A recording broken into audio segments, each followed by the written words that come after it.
श्रीवासलक्ष्मणगुरोस्तनयं सुशीलं तत्प्राप्तसर्वनिगमान्त रहस्यबोधम्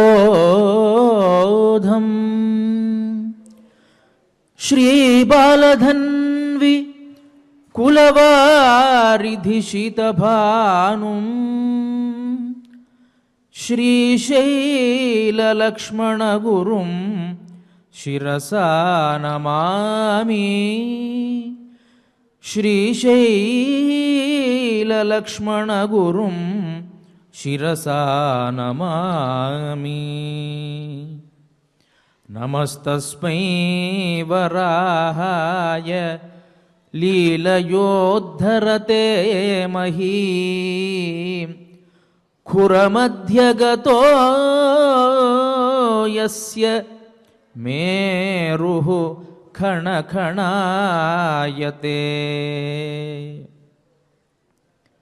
ప్రియ భగవద్బంధువులారా,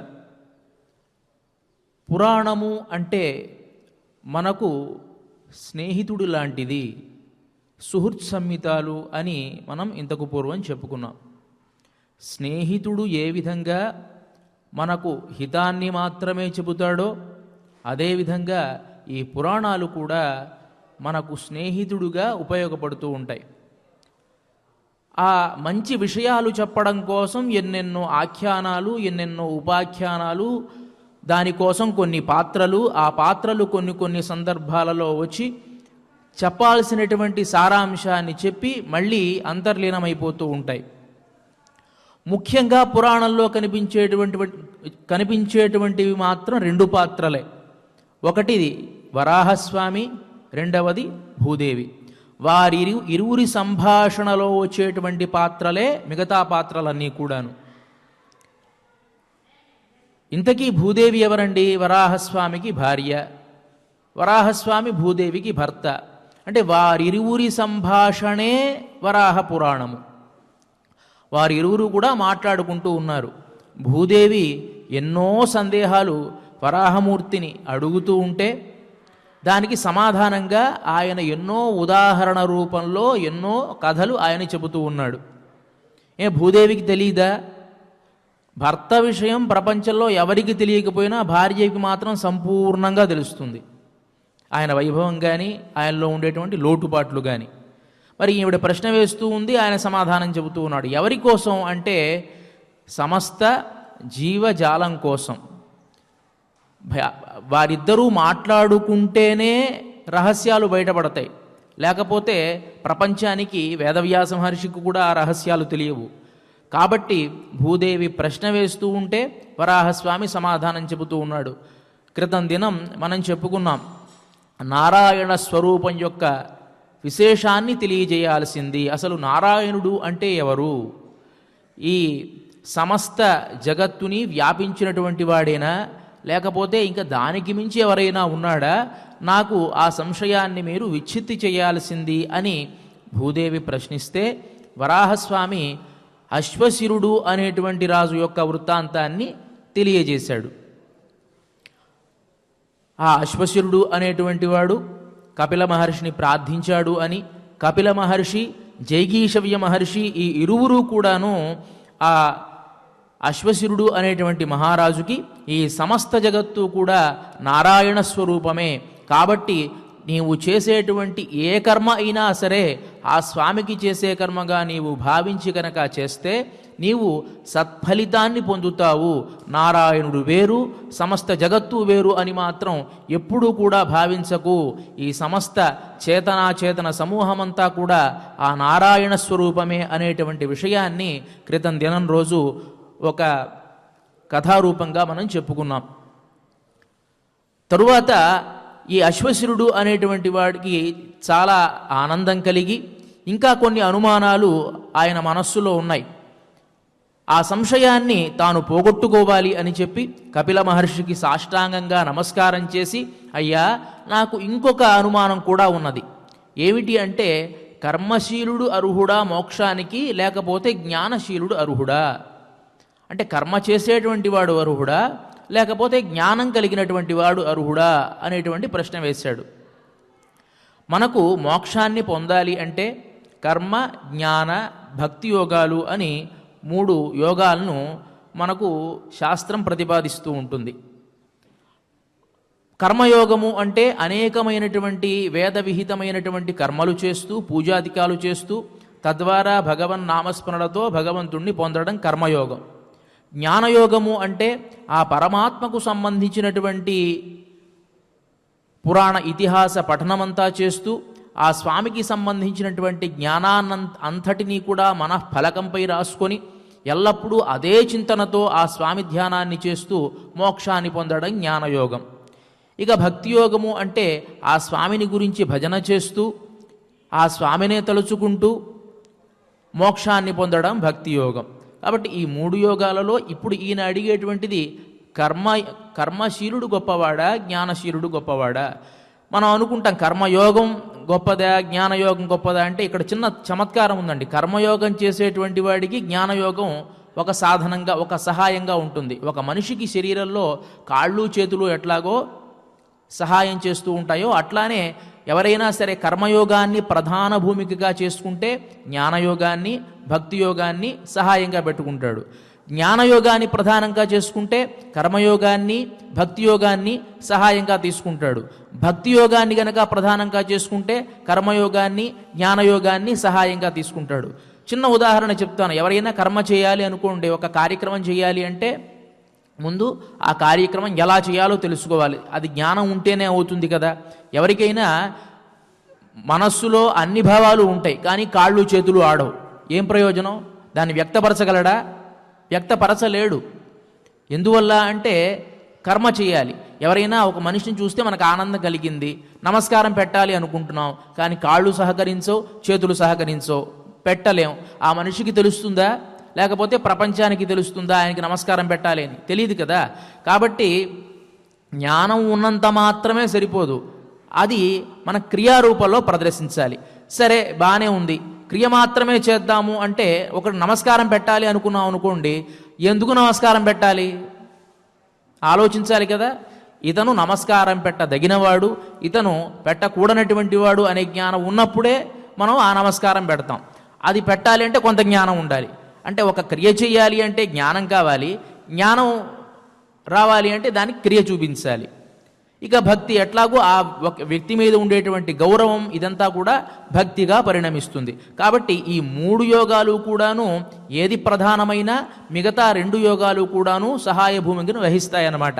కాబట్టి ఇతను అడిగిన ప్రశ్న ఏమిటి అంటే అశ్వశిరుడు కర్మశీలుడు గొప్పవాడా, జ్ఞానశీలుడు గొప్పవాడా అనేటువంటి ఒక ప్రశ్నను కపిల మహర్షి ముందు ఉంచడం జరిగింది.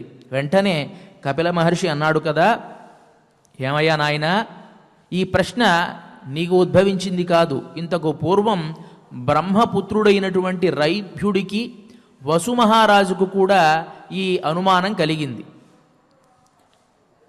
వారు బృహస్పతి దగ్గరకు వెళ్ళి తమ అనుమానాన్ని నివృత్తి చేసుకున్నారు. ఆ కథను చెబుతాను విను అని చెప్పి ఆ కథను చెప్పడం ప్రారంభించాడు. చాక్షుష మన్వంతరంలో వసువు అనేటువంటి ఒక మహారాజు, చాలా ధర్మబుద్ధి కలిగినటువంటి వాడు, లోకప్రసిద్ధి అయినటువంటి వాడు, దానశీలుడు, అనేకమైనటువంటి ధర్మశాస్త్రాలు చదివినటువంటి విద్వాంసుడు. ఆయనకు బ్రహ్మను సేవించాలి అనేటువంటి ఒక సంకల్పం కలిగి బ్రహ్మలోకానికి బయలుదేరాడు. మధ్యలో చిత్రరథుడు అనేటువంటి ఒక విద్యాధరుడు కనిపించాడు. వారిద్దరికీ కూడాను పరిచయం ఏర్పడింది. ఆ చిత్రరథుడు అనేటువంటి వాడు మీరు ఎక్కడికి వెళుతున్నారు అని అడిగితే, నేను బ్రహ్మను కలుద్దాము అని వెళుతూ ఉన్నాను అని అంటే, వెంటనే ఈ చిత్రరథుడు అనేటువంటి వాడు చెప్పాడు కదా, ఏమండి ఒక పెద్ద సభ జరుగుతోంది, ఆ సభకి దేవతలు, బృహస్పతి అందరూ కూడాను అక్కడికి వస్తారు, ఆ సభ పూర్తయ్యేంత వరకు మీరు బ్రహ్మని కలవడానికి కుదరదు అని అన్నాడు. సరే అట్లయితే అలాగే, ఆ సభంతా ముగిసిన తర్వాత నేను బ్రహ్మను కలుస్తాను అని బయలుదేరి వెళ్ళి ఆ సభా ప్రాంగణాన్ని చేరుకొని బయటే నిలబడ్డాడు ఈ వసురాజు. ఇంతలోపలే రైభ్యుడు అనేటువంటి మహర్షి, బ్రహ్మపుత్రుడు అక్కడికి వచ్చాడు. ఆ మహర్షిని ఎప్పుడైతే చూశాడో చాలా ఆనందానికి లోనైనటువంటి వసుమహారాజు నమస్కారం చేసి, అయ్యా మీరు ఇక్కడికి ఏ కార్యం మీద వచ్చారు అని ప్రశ్న వేస్తే, నేను బృహస్పతిని కలవడానికి వచ్చాను, నాకు కొంత పని ఉన్నది ఆయనతో, దానికోసమే వచ్చాను అన్నాడు. ఇరువురు కూడా కాసేపు సంభాషణ చేసుకున్నారు. తర్వాత ఆ సభ పూర్తయ్యేంత వరకు అక్కడే నిలుచుని ఉన్నారు. సభ అంతా పూర్తి అయింది, బ్రహ్మసభ. అక్కడ ఉండేటువంటి దేవతలందరూ కూడాను ఎవరెవరు ఏ లోకాలకు పోవాలో ఆ లోకానికి వెళ్ళిపోయారు. బృహస్పతి ఆ సభ నుంచి బయటికి వస్తూ ఉన్నాడు. బృహస్పతిని చూచినటువంటి ఈ వసుమహారాజు, రైభ్యుడు ఇద్దరు కూడా నమస్కారం చేసి కుశల ప్రశ్నలు అడిగి, అయ్యా మీతో పని ఉండి వచ్చాము అన్నారు. వెంటనే సరే రండి అని చెప్పి ఆయన భవనానికి తీసుకుని వెళ్ళి ముగ్గురు కూడా కూర్చున్నారు. బృహస్పతి ప్రశ్న వేశాడు రైభ్యుడితో, ఏమయ్యా వేదాంగాలు అధ్యయనం చేశావే, నాతో పనేమిటి నీకు? ఎందువల్ల? ఇక్కడ చాలా చమత్కారం చూడండి. రైభ్యుడు బ్రహ్మకి పుత్రుడు, అంటే ఎంత జ్ఞానం సంపాదించి ఉంటాడో చెప్పండి. అయినా తనకు ఒక సంశయం వస్తే ఆ సంశయాన్ని తీర్చుకోవడానికి ఎలాంటి అహంకారము లేకుండా బృహస్పతి దగ్గరకు వచ్చాడు. అంటే అహంకారము అనేటువంటిది ఎప్పుడు కూడా మనిషికి పనికిరాదు. నాకు అంతా కూడా తెలుసు, నేను ఎవరిని అడగాల్సినటువంటి అవసరంలా, నేను ఫలానా వాడి కుమారుడిని, ఇలాంటి అహంకారం ఎప్పుడూ కూడా ఉండకూడదు. తర్వాత కూడా మనకు ఆ ప్రస్తావన వస్తుంది. సహజంగా ఒక్కొక్కరికి ఒక్కొక్క రకమైన అహంకారం ఉంటుందండి. యవ్వనం ధన సంపత్తి ప్రభుత్వం అవివేకిత ఏకైకమప్యనర్థాయ కిము యత్ర చతుష్టయం అంటుంది శాస్త్రం. ఒక్కొక్కడికి ఒక్కొక్క రకమైన అహంభావం. నేను మంచి వంశంలో పుట్టాను అని ఒకడికి అహంభావం, నేను చాలా ధనవంతుణ్ణి అని ఒకడికి అహంభావం, నేను చాలా బలవంతుణ్ణి అని ఒకడికి అహంభావం, నేను చాలా ధనవంతుణ్ణి అని ఒకడికి అహంభావం. ఇట్లా ప్రతి వాడికి కూడా ఒక అహంభావం ఉంటుంది. అది ఉండకూడదు అనేటువంటిదే మనకు ఇక్కడ పురాణం కూడా గోచరించడం కోసం ఇక్కడ చిన్న సూక్ష్మంగా చెప్తున్నాడు. రైభ్య మహర్షి సాక్షాత్తు బ్రహ్మకు పుత్రుడైనా సరే అతనికి అనుమానం కలిగితే ఆ అనుమానం ఎవరు తీరుస్తారో ఆలోచించుకున్నాడు. బృహస్పతి అందుకు అర్హుడు అని భావించాడు. వచ్చాడు, బృహస్పతిని ప్రశ్న వేస్తున్నాడు. అయ్యా నాకు ఒక సంశయం ఉన్నది, ఆ సంశయాన్ని మీరు తీర్చాలి అన్నాడు. తప్పకుండా అన్నాడు బృహస్పతి. ప్రశ్న వేశాడు, ఈ లోకంలో కర్మశీలుడు గొప్పవాడా, జ్ఞాని గొప్పవాడా, ఏది గొప్పది అని ప్రశ్న వేశాడు. దానికి బృహస్పతి సమాధానంగా ఒక విషయం చెప్పాడు. లోకంలో కర్మలన్నీ కూడాను భగవత్పరం గనక చేస్తే మనకు ఆ కర్మ అంటదు అంటారయ్యా, కానీ అలా కుదరదు. భగవత్పరం చేసినా ఎవడు చేసినటువంటి కర్మను వాడు అనుభవింపక తప్పదు. సహజంగా ఎవరైనా సరే పాపం చేయడానికి మొగ్గు చూపుతారట, పుణ్యం చేయడానికి మొగ్గు చూపరట. నపాప ఫలమిచ్చంతి పాపం కుర్వంతి మానవాహ, పుణ్యస్య ఫలమిచ్చంతి పుణ్యం నేచ్చంతి మానవాహ అంటుంది శాస్త్రం. నపాప ఫలమిచ్చంతి, పాపం యొక్క ఫలితం మాత్రం అనుభవించాలి అని అనుకోరు, కానీ పాపం కుర్వంతి మానవాహ, పాపం మాత్రం చేస్తారు. పుణ్యస్య ఫలమిచ్చంతి పుణ్యం నేచ్చంతి మానవాహ, పుణ్యం యొక్క ఫలితాన్ని మాత్రం కోరతారు కానీ పుణ్యం చేయరట. అంతా అయిపోయిన తర్వాత నేను ఇదంతా కూడా కృష్ణార్పణం చేస్తూ ఉన్నాను అని అనుకున్నా కూడాను నువ్వు చేసినటువంటి కర్మ పుణ్యకర్మో పాపకర్మో నువ్వు అనుభవించాల్సిందే అని బృహస్పతి చెప్తూ ఉన్నాడు. తప్పకుండా అనుభవించి తీరాలయ్యా. ఒక చిన్న ఉదాహరణగా మీకు ఒక చిన్న కథ చెప్తాను. పూర్వం అత్రివంశానికి సంబంధించినటువంటి ఒకానొక బ్రాహ్మణోత్తరుడు ఉండేవాడు. అతను 3 పూటల స్నానం చేసి త్రికరణ శుద్ధిగా వచ్చి తపస్సు చేసుకుంటూ ఉండేవాడు. తపస్సు అంటే ఏమిటండి? ముక్కు మూసుకుని చేసుకునేది కాదు. ఎల్లప్పుడూ కూడా వేదాధ్యయనం చేస్తూ దానిలో నిమగ్నమై ఉండేవాడు అని అర్థం. ఇక్కడ తపస్సు అంటే తప ఇది తపో నిత్య పౌరుషిష్టి అని ఉపనిషత్తు చెప్తుంది. 3 రకాల తపస్సులు చెప్పి చివరికి తపస్సు ఏది అనేటువంటి విషయాన్ని వేదం నిర్ధారణ చేస్తుంది. తప ఇది తపో నిత్య పౌరుషిష్టి, పౌరుషిష్టి అనేటువంటి ఒకానొక మహర్షి తపస్సు చేయడమే, అంటే ఎల్లప్పుడూ కూడా ఒక విషయాన్ని గురించి ఆలోచించడమే తపస్సు అని ఆయన చెప్పాట.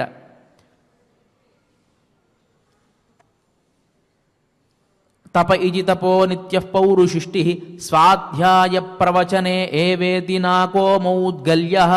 మౌద్గల్య మహర్షి ఏం చెప్పాడయ్యా అంటే, తను ఏ విద్యనైతే అభ్యసిస్తూ ఉన్నాడో, స్వాధ్యాయం ఏ వేదమైతే ఉందో దానిని నిరంతరము కూడా అధ్యయనము చేయడమే తపస్సు అని చెప్పాట. వెంటనే ఉపనిషత్తు తద్ధి తపస్తద్ధి తపః, అదే తపస్సు, అదే తపస్సు అంటే ఎవరైతే తమ వేదాధ్యయనం చేస్తూ ఉన్నారో, నిరంతరము తమ వేదాన్ని వారు అధ్యయనం చేస్తూ ఉన్నారు, అధ్యయనము అధ్యాపనము చేస్తారో అదే తపస్సు అని వేదమే నిర్ణయించింది. కాబట్టి ఈ బ్రాహ్మణోత్తముడు కూడా 3 పూటలా తాను స్నానము చేసి ధర్మక్షేత్ర తీరంలో ఉన్నటువంటి గంగానదిలో స్నానము చేసి 3 పూటలా తాను వేదాధ్యయనం చేస్తూ తపస్సు చేస్తూ ఉండేవాడు. ఒకానొక రోజున బయలుదేరి స్నానం చేద్దాం అని వెళుతూ ఉంటే అక్కడ ఒక వ్యాధుడు కనిపించాట. లుబ్ధో నిష్ఠురకో నామ ధనుష్పాణి కృతాంతకృత్ ఆయయౌ తం జిఘాంసుసన్ సద్యం సంయుజ్య సాయకం. వ్యాధుడు అంటే ఒక వేటగాడు. ఏం చేస్తాడండి వేటగాడు? నిరంతరము ఏదో ఒక జంతువుని వేటాడడమే అతని యొక్క వృత్తి. అడవికి వస్తాడు, ధనుస్సుని గ్రహిస్తాడు, ఏదో ఒక జంతువుని వేటాడుతాడు, వెళ్ళిపోతూ ఉంటాడు. అతని ధర్మం అది. ఆ రోజు కూడా తన ధర్మాన్ని తాను నిర్వర్తించడం కోసం అడవికి బయలుదేరి వెళ్ళాడు. ఈ లోపల ఈ బ్రాహ్మణోత్తముడు స్నానం చేయడం కోసం అక్కడికి వచ్చాడు. వచ్చినప్పుడు ఇతను ధనుష్పాణికి ఆ ధనుస్సుని పూరించి అక్కడ సిద్ధంగా ఉన్నాడు, ఏదైనా జంతువు వస్తే దాన్ని సంహరిద్దాము అని. వెంటనే తతః సంయమనో విప్రో దృష్ట్వా తం మృగయారతం వారయామాస మాభద్ర జీవఘాతమిమాం కురు. ఏమయ్యా, ఓ వ్యాధ, నీకు మంగళముగుగాక, దయచేసి నువ్వు ఈ వేటాడడం అనేటువంటి దానిని మానేసి, నాకు బాధ కలుగుతూ ఉంది అని అన్నాడు ఆయన. ఏతచ్చుత్వా వచోవ్యాధ స్మితపూర్వమిదం వచః. దాన్ని విన్నటువంటి ఆ వేటగాడికి నవ్వు వచ్చిందట. నవ్వొచ్చి, ఏమయ్యా, సమస్తమైనటువంటి జీవరాశులలో పరమాత్మే ఉంటాడు. ఆయన ఆ జీవరాశులలో ప్రవేశించి ఒక ఆట ఆడుతూ ఉంటాడు. బాలహ క్రీడనకైరివా. బాలుడికి ఒక బంతి ఇచ్చారనుకోండి, ఇసిరేస్తాడు, మళ్ళీ దాని దగ్గరికి వెళతాడు, దాన్ని తెచ్చుకుంటాడు, మళ్ళీ ఇసిరేస్తాడు, లేకపోతే దాన్ని కింద వేసి కొడతాడు, పైకి ఇసురుతాడు. అతనికి, ఆ పిల్లవాడికి అదొక ఆట. ఏమయ్యా, అలా ఇసిరేస్తే అంత దూరం వెళుతుంది కదా, అంత దూరం వెళ్ళడం అవసరమా నీకు అంటే కుదురుతుందా? అదొక ఆట అంతే. ఆ ఆట ఆడుతూనే ఉండాలి పిల్లవాడు. అలాగే పరమాత్మ కూడా ఈ లీల కోసం ఈ సృష్టి అంతా చేశాడు. చేసి సమస్త జీవులలో తాను ప్రవేశించి పుణ్యాపుణ్యకర్మలు చేస్తూ తాను ఆడుకుంటూ ఉంటాడయ్యా. దాంట్లో ఏమాశ్చర్యం ఉంది? ఒక మంత్రవేత్త ఏ మంత్రాన్ని ప్రయోగిస్తే ఏమవుతుందో తనకు తెలుసు కాబట్టి చమత్కారంగా ఆ మంత్ర ప్రయోగం చేసి తాను ఏ విధంగా అయితే సంతోషాన్ని అనుభవిస్తూ ఉంటాడో, ఒక పెద్ద మాయ చేసేటువంటి ఆ పరమాత్మ కూడా ఆ విధంగా సంతోషిస్తూ ఉంటాడు. నీవు ఎన్నో జన్మలు పుణ్యం చేసి ఉంటావు, ఆ జన్మలో పుట్టావు. నీ ధర్మం ఏమిటి? వేదాధ్యయనం చేయడం నీ కర్మ. నా కర్మ ఏమిటి? వేటాడడం జంతువుల్ని, తద్వారా నా ఆకలిని తీర్చుకోవడం నా కర్మ. ఇది నా ధర్మం, అది నీ ధర్మం. అంతే తప్ప అహంభావాన్ని ఎప్పుడూ కూడా చూపించకూడదు. మోక్షాన్ని పొందగోరేటువంటి వాడు ఎవడైనా సరే అహంకారాన్ని పొందకూడదు అని చెప్పి అన్నాడు. ఈ మాటలు విన్నటువంటి ఆ బ్రాహ్మణోత్తముడికి చాలా ఆశ్చర్యం వేసింది.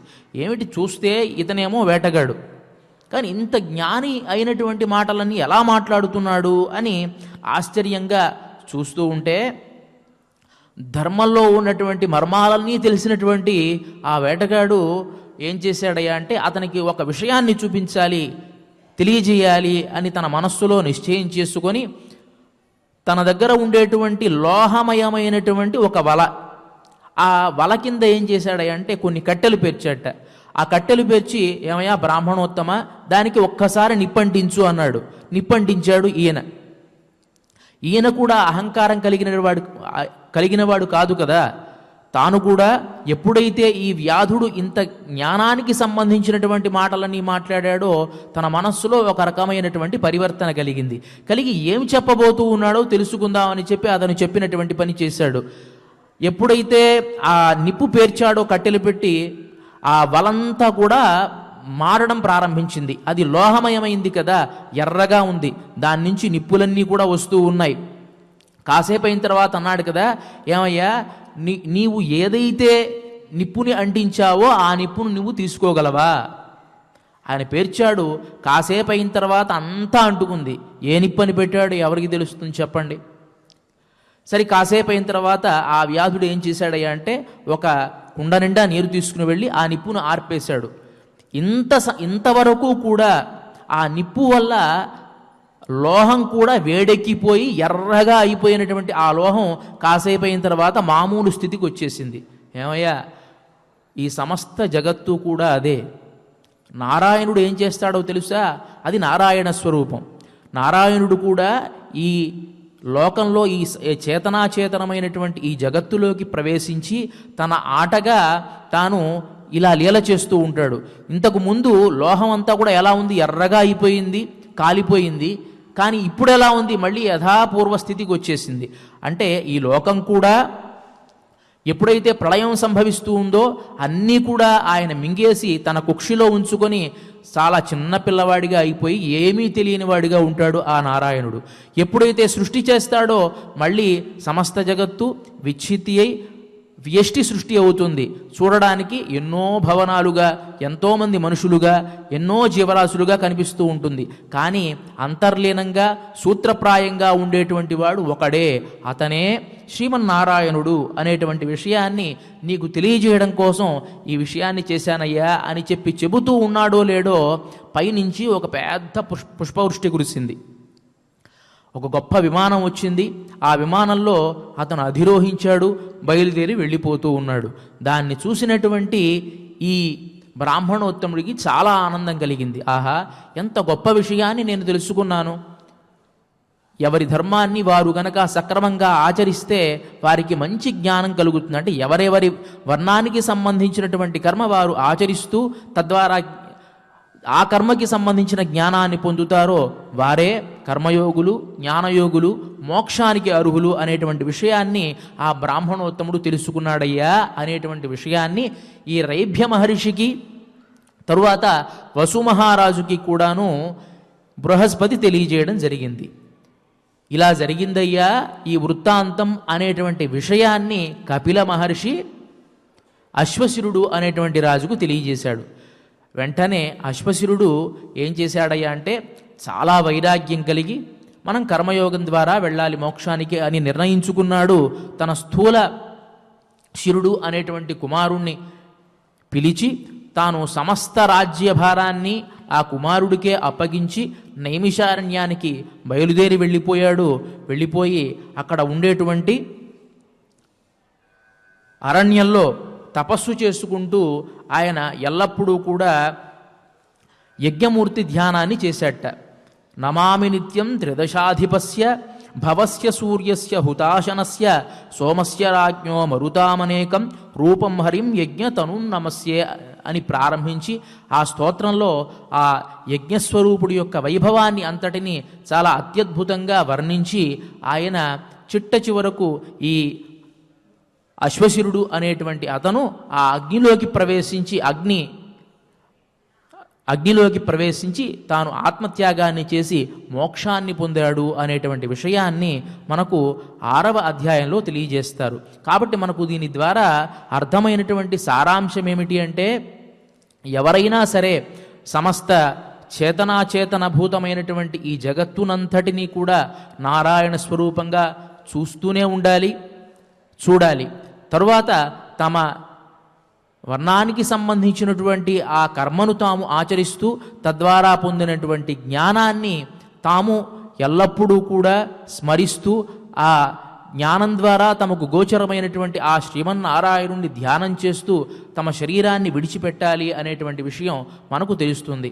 మనకు పురాణాలు వేరైనా ఒక్కొక్క పురాణంలో ఒక్కొక్క విధంగా మనకు ఆ సారాంశాన్ని తెలియజేస్తూనే ఉంటారు. ఇక్కడ సమస్తమైన జగత్తు కూడా నారాయణ స్వరూపమే అని తెలియజేయడం కోసం అశ్వశిరుడి యొక్క వృత్తాంతాన్ని చెప్తే భాగవతంలో మనకు ప్రహ్లాదుడి ప్రస్తావన వస్తుంది. ప్రహ్లాదుడు మాత్రం ఏం చేశాడు? ఇందుగలడు అందులేడని సందేహము వలదు. ఈ సమస్తమైన జగత్తులో కూడా నారాయణ స్వరూపాన్నే ఆయన చూశాడు, ఆయన స్మరించాడు. వేదాంత దేశకుల వారు చాలా చమత్కారంగా చెప్తారు. ఆ నరసింహావతార ఘట్టాన్ని ప్రత్యాదిష్ట పురాతన ప్రహరణ గ్రామ క్షణం పాణిజై అవ్యాత్రీణి జగంత్యకుంఠ మహిమా వైకుంఠ కంఠీరవ యత్ప్రాదుర్భవనాదవంధ్యజఠరా యాదృచ్ఛికా వేధసా యాకాచిత్ సహసా మహాసురగృహ స్థూణా పితామహ్యభూతని. ఆ పరమాత్మ ఎప్పుడైనా సరే ప్రహ్లాదుడు పిలుస్తాడేమో అని చెప్పి అంతటా వ్యాపించి ఉన్నట్ట. అంతటా వ్యాపించి ఉన్నటువంటి పరమాత్మను ప్రహ్లాదుడేమో చూడగలుగుతూ ఉన్నాడు. అసలు పరమాత్మ స్వరూపం తెలియనటువంటి వాడేమో హిరణ్యకశిపుడు. ఇతనేమో అంతటా చూస్తున్నాడు, అతనేమో ఎక్కడా చూడలేకపోతున్నాడు. ఎక్కడా చూడలేనటువంటి వాడికి ఎక్కడో ఒక చోట చూపించాలి. ఏమి చేయాలి? అన్ని చోట్ల వ్యాపించి పరమాత్మ ఉన్నాడు. ఇక్కడ ఉన్నాడా అని అడిగాడు హిరణ్యకశిపుడు. ఈ స్తంభంలో ఉన్నాడా అని అడిగాడు. వెంటనే ఇక్కడ ఉంటాడయ్యా, అక్కడ ఉంటాడు, ఎక్కడంటా ఉంటాడు, నువ్వు ఎక్కడ కొడితే ఎక్కడే ఉంటాడన్నాడు. ఆ స్తంభాన్ని పగలు కొట్టాడు. ఆ స్తంభం నుంచి నరసింహస్వామి బయటకు వచ్చాడు. కాబట్టి అంతటా మనం కూడా చూడలేం కదా. మనం ఏదో ఒక పదార్థం, మన హిరణ్యకశిపు లాంటి వాళ్ళం అండి. ఎందుకంటే ఎక్కడా చూడలేం, ఏదో ఒక చోటే చూడగలం. కాబట్టి పరమాత్మ ఏదో ఒక రూపంలో మనకు బింబ రూపంలో ప్రత్యక్షమవుతాడు. హిరణ్యకశిపుడుకు స్తంభం నుంచి వచ్చాడు. దాని చమత్కారంగా వేదాంత దేశకుల వారు చెప్తారు కదా, నారాయణుడి యొక్క కుమారుడు బ్రహ్మ, బ్రహ్మకి తండ్రి ఎవరడి? నారాయణుడు. ఈ నారాయణుడు ఎక్కడి నుంచి వచ్చాడు? స్తంభం నుంచి ఉద్భవించాడు. అంటే ఈ నారాయణుడికి స్తంభం తల్లే కదా. దానికి మహాసురగృహస్థూణా పితామహ్యభూతని చమత్కారంగా చెప్తాడు. ఆ బ్రహ్మకు నాయనం ఎవరో తెలుసా? ఆ హిరణ్యకశిపుడు ఇంట్లో ఉండేటువంటి ఆ స్తంభమే. అంటే ఆ పరమాత్మ ఆ స్తంభం నుంచి వచ్చాడు అనేటువంటి విషయాన్ని చాలా చమత్కారంగా వేదాంత దేశకుల వారు అనుగ్రహిస్తారు. కాబట్టి అంతటా వ్యాపించి ఉండేటువంటి ఆ నారాయణ స్వరూపాన్ని తమ వర్ణానికి సంబంధించిన కర్మతో ఎవరైతే ధ్యానం చేస్తారో వారు మోక్షాన్ని పొందుతారు అనేటువంటి విషయాన్ని మనకు ఈ వసురైభ్య వృత్తాంతం ద్వారా తెలియజేశారు. మరి ఇవాల్టి రోజున ఆ ముఖ్యమైనటువంటి ఘట్టానికి సంబంధించిన శ్లోకాలు మనం పారాయణ చేసుకొని తరువాత నారదుడు చేసినటువంటి బ్రహ్మపార స్తోత్రాన్ని కూడా ఒకసారి పారాయణ చేసుకుందాం. ముఖ్యంగా పురాణంలో ఉండేటువంటి ముఖ్య శ్లోకాలు పారాయణం చేసుకుందాం. నాతో పాటు ఆ పరమాత్మను మనస్సులో ధ్యానం చేస్తూ మీరు కూడా ఒకసారి ధ్యానం చేయండి. భవంతో మమ సందేహం ఏకం ఛేత్తుం ఇహార్హతః ఏన ఛిన్నేన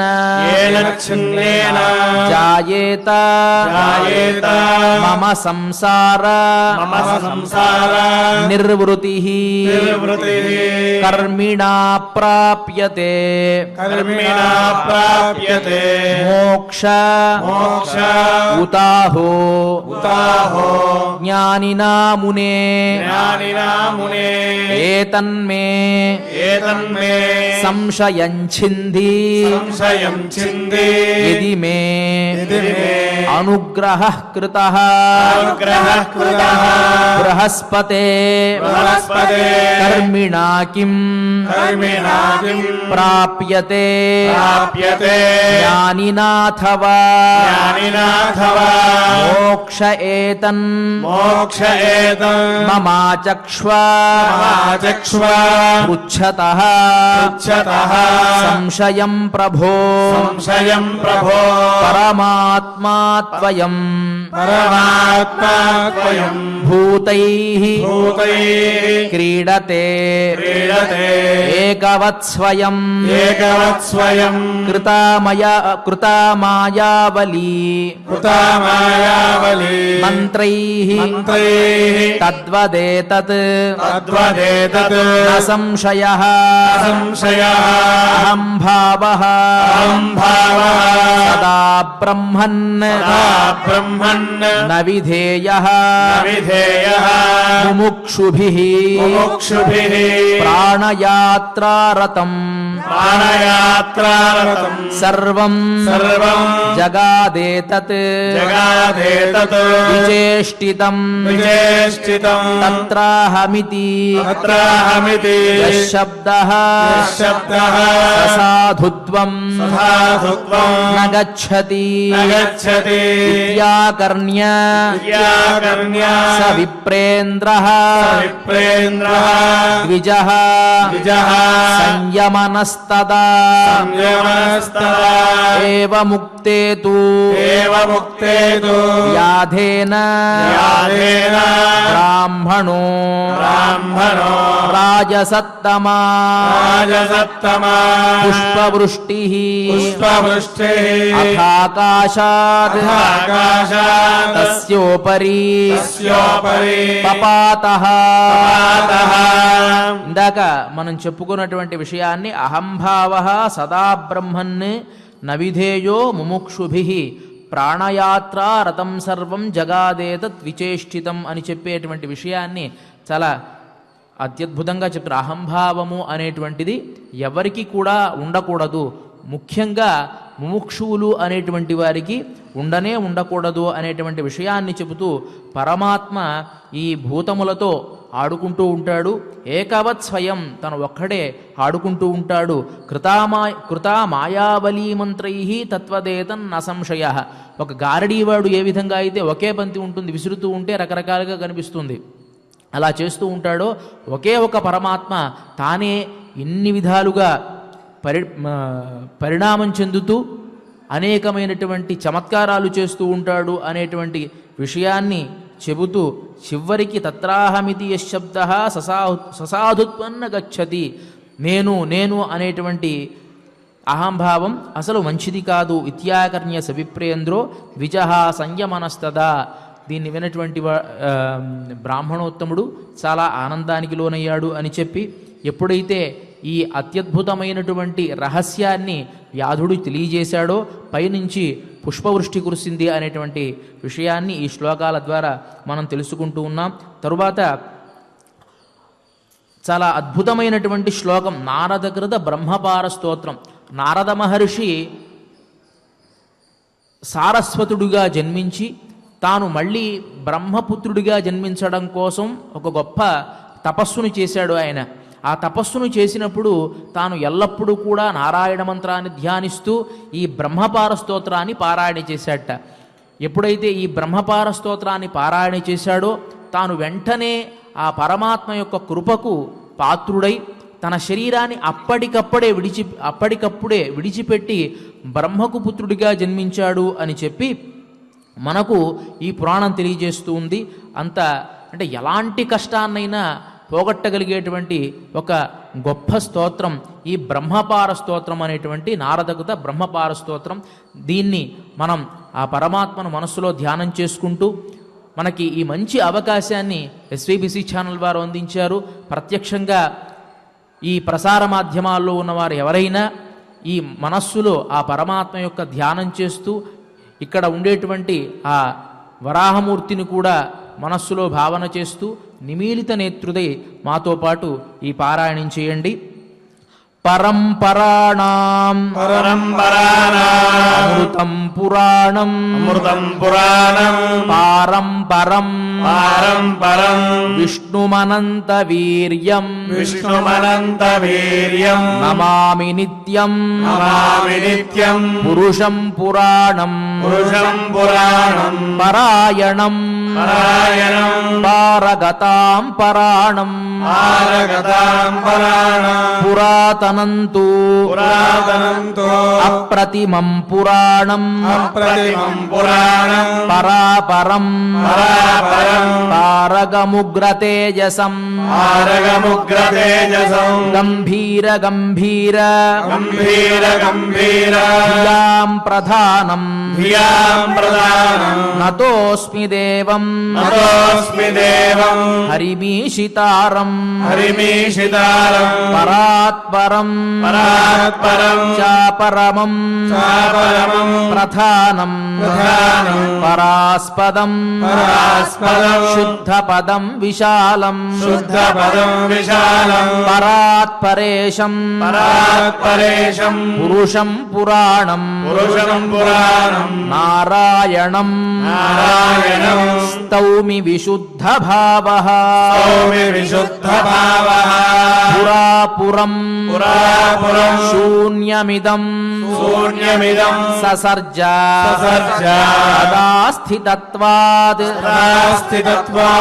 పురుషః ప్రధానం జనే ప్రసిద్ధః శరణం మమాస్తు నారాయణో పీతమలః పురాణః పారంపరం విష్ణుమపార రూపం పురాతనం నీతిమతాం ప్రధానం ధృతక్షమం శాంతిధరం క్షితీశం శుభం సదా స్తౌమి మహానుభావం సహస్రమూర్ధానం అనంతపాదం అనంతబాహుం శశిసూర్యనేత్రం తమక్షరం క్షీరసముద్రనిద్రం నారాయణం స్తౌమ్యమృతం పరేశం త్రివేదగమ్యం కిరణవైకమూర్తిం త్రిశుక్లసంస్థం త్రిహుతాంశభేదం త్రితత్వలక్ష్యం త్రియుగం త్రినేత్రం నమామి నారాయణం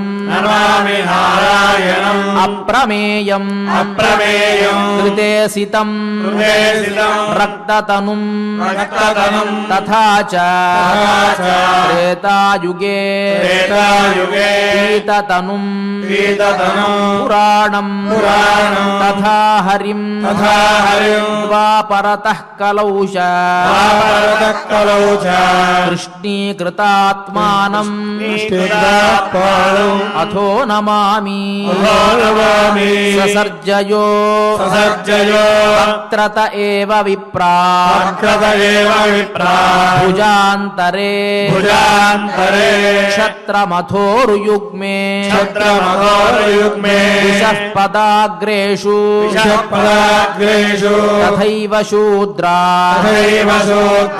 నమామి తం విశ్వతనుం నమామి పరాత్పరం పారగతం ప్రమేయం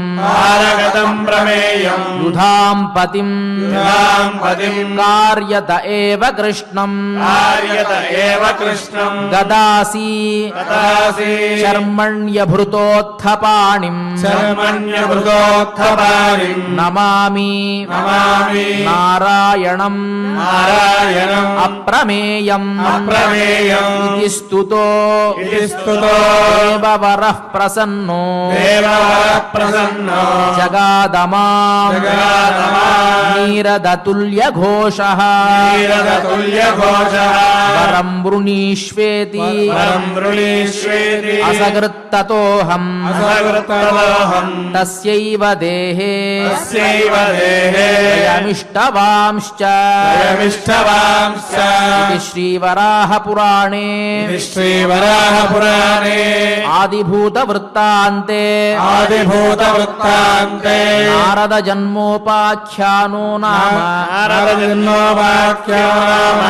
తృతీయోऽధ్యాయః అథ క్షమా ప్రార్థనా యదక్షరపదభ్రష్టం మాత్రాహీనం చ యద్భవేత్ తత్సర్వం క్షమ్యతాం దేవ నారాయణ నమోస్తుతే అథ భగవత్సమర్పణం వాచా మనసేంద్రియైర్వా బుద్ధ్యాత్మనా ప్రకృతే స్వభావాత్ करोमि यच्चत् सकलं परस्मै नारायणायेति समर्पयामि। अथ मङ्गलम् श्रियः कान्ताय कल्याणनिधये निधयेऽर्थिनाम् श्रीवेङ्कटनिवासाय श्रीनिवासाय मङ्गलम्।